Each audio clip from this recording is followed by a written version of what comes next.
जय श्री राम दोस्तों, आप देख रहे हैं YouTube चैनल ज्ञानी स्टार प्लस। तो दोस्तों, आप सभी का हार्दिक स्वागत और अभिनंदन।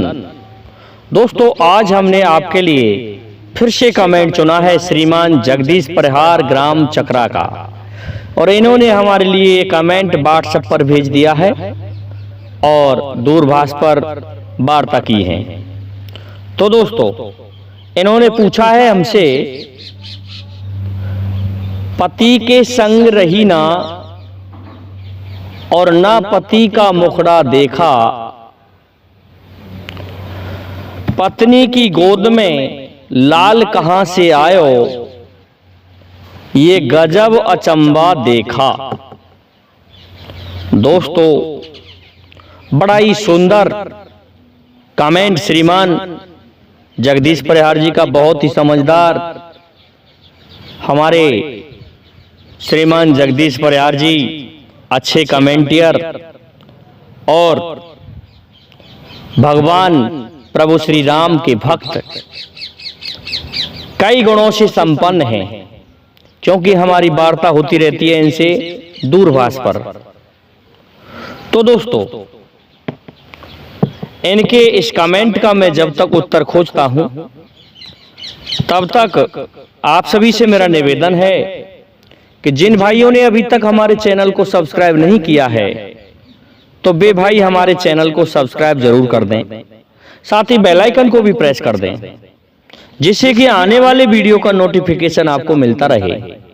दोस्तों, आते हैं मूल कथा वस्तु पर, और हम ये भी बताएंगे कि ये कहां कहां लग सकती है। कि दोस्तों, आप सभी को पता है कि रामायण हमारा एक ऐसा महाकाव्य है जिसको सुनने से और जिसको मनन करने से, अध्ययन करने से आदमी अघाता नहीं है, और जो भक्त हैं उनके बारे में तो कहना ही क्या। ये प्रसंग रामायण से है। देखिए रामायण में कि दोस्तों, आप सभी को पता है कि अंगद और बाली,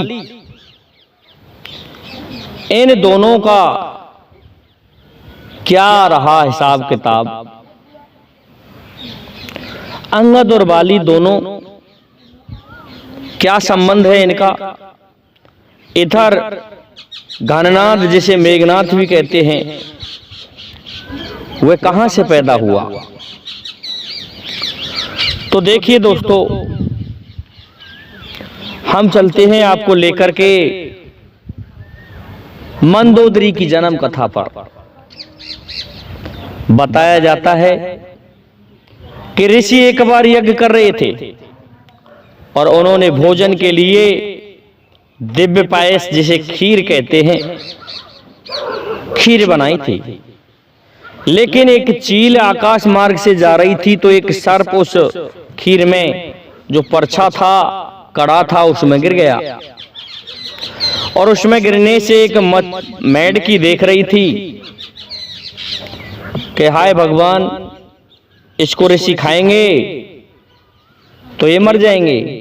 तो जैसे ही ऋषि आए उस परछे के पास में, खीरके में, तो मेढकी भाग करके आई और कूद जाती है उस परछे में, छलांग लगा के, फुदक करके। तो वह खीर खराब हो गई कि इसमें तो मेढकी मर गई। लेकिन दोस्तों, उनके जो मुख्य गुरु थे, वो श्राप देने वाले थे उस मेढकी को। लेकिन जैसे ही उन्होंने उस परछे को खलाना चाहा, तो उसमें उन्हें सांप दिखाई दिया। तो वह कहने लगा, ऋषि धन्य है, धन्य है, इसने हमारे जीवन के लिए अपनी कुर्बानी दे दी, हम इसको जीवित कर देते हैं। उन्होंने कमंडल के जल को लेकर के उस मेढकी से एक सुंदर कन्या उत्पन्न कर दी। और दोस्तों, वह सुंदर कन्या ऋषि आश्रम में रहने लगी। लेकिन जब जवान हो गई, तो एक ऋषि के, जिसे लंगोट कहते हैं दोस्तों, लंगोट को धो रही थी। उसमें कोई ऐसा धब्बा था दाग था जिसे नहीं छुड़ा पाई तो दांतों से छुड़ाने की कोशिश की, इसके कारण वह गर्भवती हो गई। तो देखिए दोस्तों, मंदोदरी ने ना तो वो पति के साथ रही और ना पति का मुंह देखा था, लेकिन जो जिसकी पत्नी बनेगी अब उसके गर्भ में तो बालक आ गया, वो कहां से आ गया? बहुत बड़ा अचंभा हुआ दोस्तों।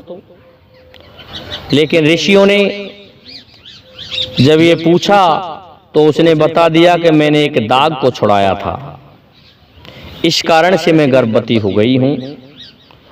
तो दोस्तों, रावण और बाली दोनों को निमंत्रण दे दिया जाता है और रावण वाली दोनों आ जाते हैं। दोनों आपस में झगड़ा करने लगते हैं। बाली अपनी तरफ खींचता है तो रावण अपनी तरफ खींचता है। दोस्तों, उस ऋषि ने एक चिमटे को ला करके और उस लड़की के बीच में रख दिया, जिससे उस लड़की में से 2 कन्या बन गईं। दोनों के पेट में आधा आधा गर्भ चला गया दोस्तों। एक से अंगद पैदा हुआ और दूसरे गर्भ से मेघनाथ पैदा हुआ, क्योंकि जो रावण के हिस्से में गई वह मंदोदरी थी और बाली के हिस्से में आ गई वह तारा थी। तो दोस्तों, इस प्रकार से 2 हिस्से हो गए। तो न पति के संग रही और न पति का मुखड़ा देखा। पत्नी की गोद में लाल कहां से आयो, ये गजब अचंभा देखा। इस जगह पर लगती है मेरे रामायण के प्रेमियों, और दूसरी जगह और भी लगा सकते हैं हम इसको। दोस्तों, आप सभी को ज्ञात है कि हनुमान जी, जिनके एक पुत्र हुए थे मकरध्वज, मकरध्वज की माता मत्स्य कन्या थी। जब हनुमान जी ने लंका जलाई तो उस समय बताया जाता है कि दिव्य पुरुष का पसीना ही काफी होता है, जिससे वह मत्स्य कन्या या मछली गर्भवती हो गई। और जैसे ही उसके से उत्पन्न हो जाते हैं मकरध्वज जी, तो मकरध्वज पैदा हुआ था। अब दोस्तों, यहाँ एक प्रश्न उठता है कि हनुमान जी जब लंका जलाने गए और युद्ध हुआ, उसमें अंतर ही कितना सा था। लेकिन दोस्तों, ये दिव्य पुरुषों के जो अंश अवतार होते हैं, ये अलग ही प्रकार के होते हैं। ये ना छोटे होते ना बड़े होते, ये तो हमेशा ही अजर अमर होते हैं। मकरध्वज भी अजर अमर है दोस्तों। तो इस प्रकार से मकरध्वज की माता ने जो ना पति के संग रही और ना पति का मुखड़ा देखा था, लेकिन पता नहीं कहां से वह गर्भवती हो गई, जिससे मकरध्वज पैदा हुआ।